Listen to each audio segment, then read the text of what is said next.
Kasih karunia dan damai sejahtera Allah Bapa kita dan anaknya Tuhan Yesus Kristus menyertai saudara. Amin. Shalom, saudara-saudari yang terkasih di dalam nama Tuhan Yesus Kristus. Senang bisa menyapa saudara di tempat saudara berada hari ini, dalam dimensi yang berbeda tetapi dalam dunia yang sama. Sebagai insan yang diciptakan untuk Tuhan, sebelum kita melakukan rangkaian aktivitas kita pada hari ini, marilah kita mengawalinya dengan mendengarkan firman Tuhan. Salam, saudara-saudari yang dikasihi Tuhan Yesus Kristus dimanapun kita berada. Sebagai ayat renungan kita di hari ini tertulis dalam Markus 16 ayatnya yang ke-15 yang berbunyi, lalu ia berkata kepada mereka, pergilah ke seluruh dunia, beritakanlah Injil kepada segala makhluk. Demikianlah firman Tuhan. Salam. Saudara-saudari yang terkasih di dalam nama Tuhan Yesus Kristus, ini menjadi amanat agung yang disampaikan oleh Tuhan Yesus kepada murid-muridnya. Beritakanlah Injil kepada segala makhluk.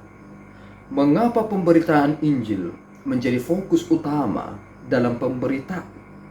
Karena ternyata di dalam firman itu ada daya untuk menumbuhkan, daya untuk berkembang, dan daya untuk berbuah.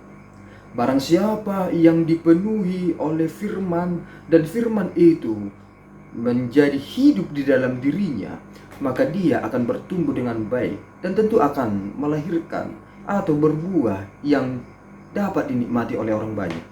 Dan inilah menjadi bagian dari prinsip bagi kita bersama, bahwa di mana Injil itu menguasai seseorang, maka dia tentu akan menjadi manusia yang seutuhnya.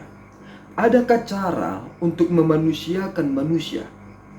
Tentu jika pengetahuan, pengertian tidak didasari tentang hukum kebenaran yang sempurna, tentu kita akan menjadi manusia yang bertindak secara relatif. Dan ketika kita mendapatkan kebenaran yang absolut itu, maka patron kita menjadi jelas, prinsip kita menjadi jelas, dan cara kita melakukan pekerjaan itu menjadi jelas. Dan inilah firman yang diberitakan oleh Rasul-Rasul Kristus, bahwa Yesus penebus, juru selamat manusia. Saudaraku yang terkasih di dalam nama Tuhan Yesus Kristus, mengapa Tuhan Yesus menyuruh murid-muridnya memberitakan firman? Karena ternyata setelah mereka bersama-sama kurang lebih 3 tahun lamanya menjadi proses yang disebut dengan multiplikasi. Artinya ada konteks pemuridan yang dilakukan oleh Tuhan Yesus Kristus. Tentu jika seseorang sudah mengerti, memahami, menerima tentang suatu pemberitaan yang benar, tetapi tidak meneruskan itu, apakah segala sesuatu yang ia peroleh itu menjadi berguna? Tentu pemberitaan itulah yang menjadi hal yang terutama sebagai hal yang membawa banyak orang, membawa banyak makhluk kepada Allah di dalam Kristus, sehingga siapapun dia akan menjadi orang yang telah memperoleh keselamatannya karena anugerah itu telah hadir di dalam dirinya. Jika Yesus Kristus adalah anugerah pemberian Allah, dan pemberitaan akan firman juga adalah anugerah pemberian Allah lewat para rasul-rasulnya yang telah diurapi oleh Roh Kudus dalam kesaksian yang benar itu, maka tentu pemberitaan firman yang merujuk kepada kebenaran itu akan membawa seseorang dalam anugerah itu. Dan inilah menjadi perintah yang sesungguhnya. Kita berada di dalam anugerah itu dan meneruskan anugerah tersebut.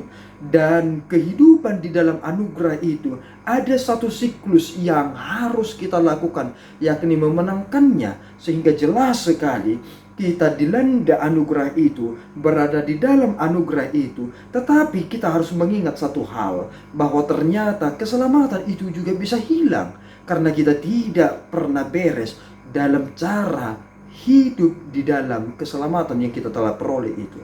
Maka saudaraku yang terkasih, apakah tugas pemberitaan itu hanya diperuntukkan kepada rasul-rasul Kristus?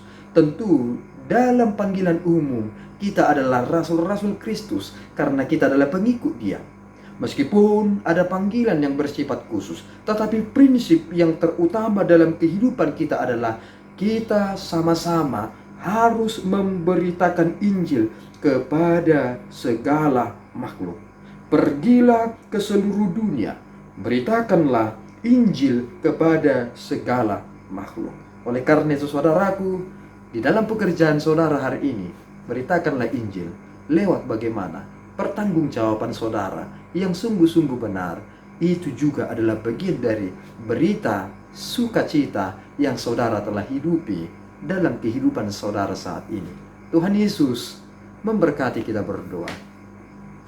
Ya Allah Tuhan kami bersyukur atas anugerah-Mu. Berkat-Mu melimpah kepada kami lewat rasul-rasul yang telah anak-Mu Tuhan Yesus telah suruh dan utus memberitakan Injil kepada seluruh makhluk yang ada di seluruh bangsa. Sehingga pengenalan akan kebenaran itu lewat pendengaran kami semakin mempercayai meskipun kami tidak melihat. Tetapi sungguh kami bersuka cita karena ketetapan-Mu tidak dibatasi oleh penglihatan semata. Oleh karena itu ya Bapa, kami menyerahkan tubuh jiwa kami ke dalam tangan-Mu. Yang kami kerjakan ini, izinkanlah menjadi persembahan kami yang hidup bagi Bapa, sebagai bukti kami telah dikuasai firman-Mu dan hidup di dalam firman yang telah kami dengarkan. Ampunkan dosa kami Bapa dalam Yesus. Kami telah berdoa dan mengucap syukur. Anugerah Tuhan kita Yesus Kristus, kasih setia Allah Bapa, dan persekutuan Roh Kudus menyertai saudara. Amin. Tuhan Yesus memberkati.